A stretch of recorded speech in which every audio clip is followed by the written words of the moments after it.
All right, let's do a little after action review. So,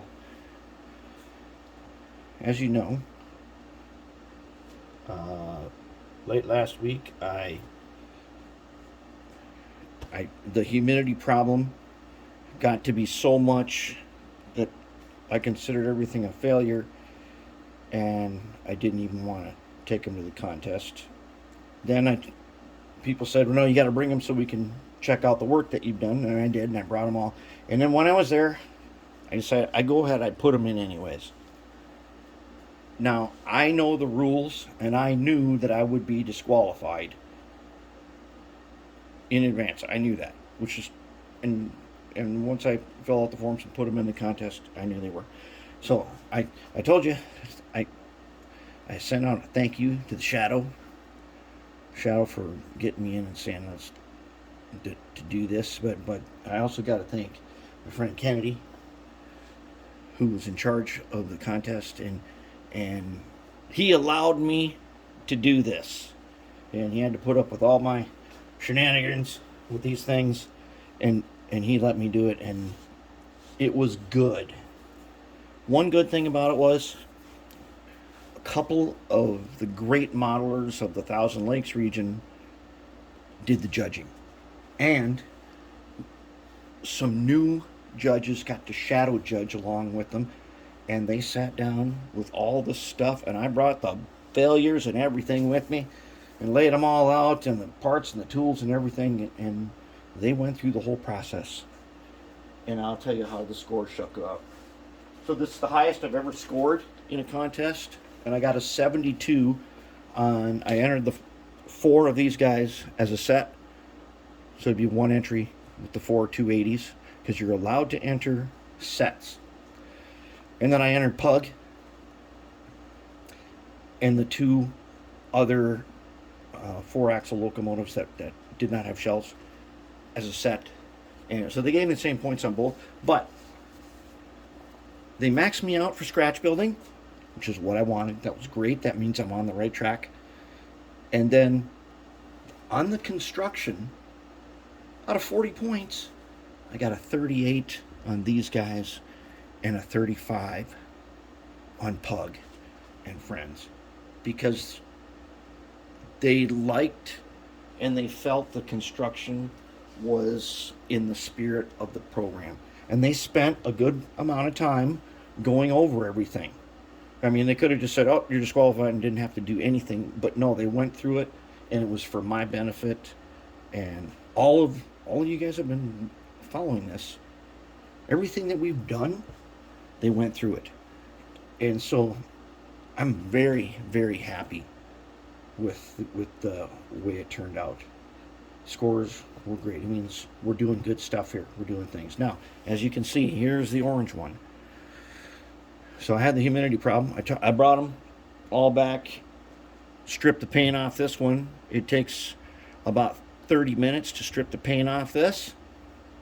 The acrylic clear coat I had put on it went crazy and wrecked. And when I took this out of the paint stripper, out of the alcohol bath, parts of it just fell apart because it didn't cure. And as the days went on, the back end here kept shifting over, and pretty soon there was a tiny walkway a little bit on one side and a huge area on the other side. It kept moving because remember the solvent here, it reaches 80% under normal conditions in 72 hours. It wasn't normal conditions, so it kept on curing and it kept on shifting, and it wasn't square at all. And then once I got it out, got the paint off of it, a bunch of it came apart. Now I've rebonded it, and the Midway one, that one has already been stripped, and it is rebonding right now and squared up again. And there, the stresses of the curing improperly had broken a bunch of parts. Fortunately, it happens to be acrylic, and acrylic bonds back together, and it's good to go. So I have to count this contest as a huge success. And I had to think about it for a little bit. Um, what would have happened if I would have completed these and put them in there, and they all would have got a merit award? What if I What if I lost all motivation after that and gave up? We don't want to do that because we've got this far, and this should be considered now the bottom rung of the ladder, that we've got this far, that we've done this. This is only the beginning of learning how to do this. We got to make more stuff. And this mechanism that we worked on so hard, this is only the beginning of doing this. Just think of all we went through to figure out finally to make this negative frame and use some techniques from brass locomotives to put a shell on it.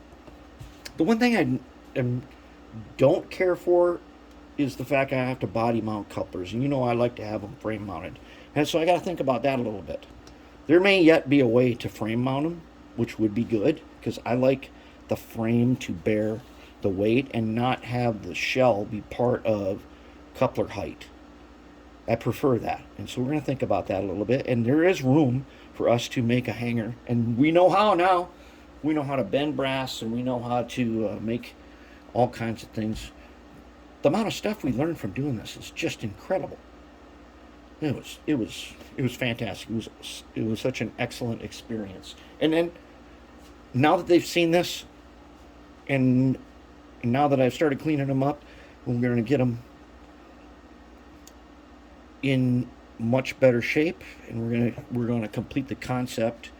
I want to bring them back next year so that they can see the progression. See, it's pretty obvious when I do a locomotive, because you guys know my style, the way I do things, and what stuff looks like, and so most of the members know that too, and they like to see progressions of different modelers. I like to see progressions of different modelers, and so I kind of feel like I kind of owe it to them to bring this back in total, complete working order with all of the extra cool features we have. Remember, I saved room for these for sound, but I think we're going to save sound for our next generation of these guys. And Pug, he's got to get finished up because he's doing really good, and I'm really, really happy with the way this went. And we learned a lot of stuff, and we're just still learning. So what I'm going to do is I'm going to finish out this series. This is the final episode of this series. I'm going to start another one on stuff we do to this 280, especially the special electronics I have planned for this. We'll start a new series called the 280, and we're going to get these guys back. And the nice thing about using acrylic, remember when I said back in the beginning, I wanted this thing to be entirely user maintainable and have the ability to totally disassemble it? Well, here we are. Totally disassemble it. Strip the paint. Totally possible. You can totally strip the paint off these and start over. And that is, to me, that's a very nice feature to have. We want to be able to redo them. And so I'm liking where we're at on that. So we're going to get started doing that stuff. And now we got to get to doing some track work. We got to get a bunch of track work in, and we got to work on a little bit of surprise building work. Got to do some of that kind of stuff too. But overall, it was a great time. Great scores, and for not being complete, I think we're really, really on the right track here. So we got to keep up, and now after we get these done, we'll do something on lessons learned from the whole works when we get them all together. But hey, I'm working on them right now, and it's going quick and nice.